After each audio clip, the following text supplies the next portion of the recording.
Най-значимият форум за зърнения сектор на Балканите и Черноморския регион, Зърнена академия, събра водещи анализатори, компании и експерти във Варна. Зърнена академия с организатор фирма Агрикор е сред най-важните събития, посветени на пазарите на зърнени и маслодайни култури. За изключителната мащабност на събитието говори сериозната аудитория – търговци, фуражопроизводители и крайни потребители на зърно, експерти, спедитори, индустриални асоциации, земеделци.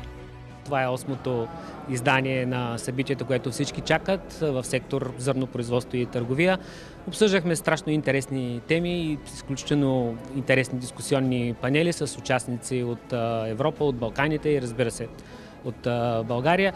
Основните тенденции, които се коментираха за пазара на зърно, са, че ни очакват много предизвикателства до края на сезона. Имаме огромна турбулентност на пазара, волатилност на цените, геополитически рискове, проблеми с климата, които със сигурност носят голяма несигурност и за да се справим с тези проблеми, трябва да бъдем добре информирани. Част от анализаторите коментираха, че вероятно във втората част на сезона се очаква леко повишение на цените във връзка с това, че в Черноморския басейн част от запасите на пшеница, например, ще бъдат леко по-ниски във връзка с по-ниското производство в Русия и изключително активния експорт, който има към момента. Имахме и технически анализ на пазара, който показа, че нещата не са много ясни, но разбира се, предстои да видим.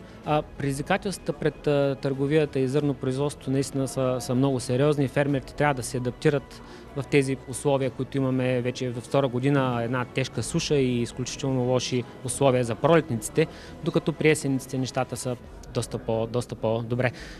Участниците в дискусиите коментираха геополитическите конфликти, глобалната икономическа нестабилност и влиянието на пазарите, както и веригите за доставки и усъвършенстване на земеделските практики. Друг важен въпрос, който разгледаха участниците, беше как зърнопроизводството да излезе на печалба при минимални разходи. Възможностите са, че България първо сме част от Европейския съюз, т.е. имаме възможности за изнасяме в целия блок. Друга страна, последните години България се превърна в един стабилен износител на пшеница, като някои страни в Северна Африка, Алжир в частност, почнаха да купуват до 30% от пшеницата си от България. Тоест ние имаме възможност да станем един сериозен и сигурен доставчик към тези страни. Друга възможност за българския пазар е преработвателният сектор на маслодайни култури, където имаме доста сериозен капацитет за преработка, което съответно надяваме се да се отрази позитивно на цените и на възможностите пред местния земеделец. Пазарът на зърнени култури и растителни масла продължава да бъде динамичен. Какви са очакванията за реколтата от слънчоглед в Украйна? Анализаторът Анна Платонова заяви: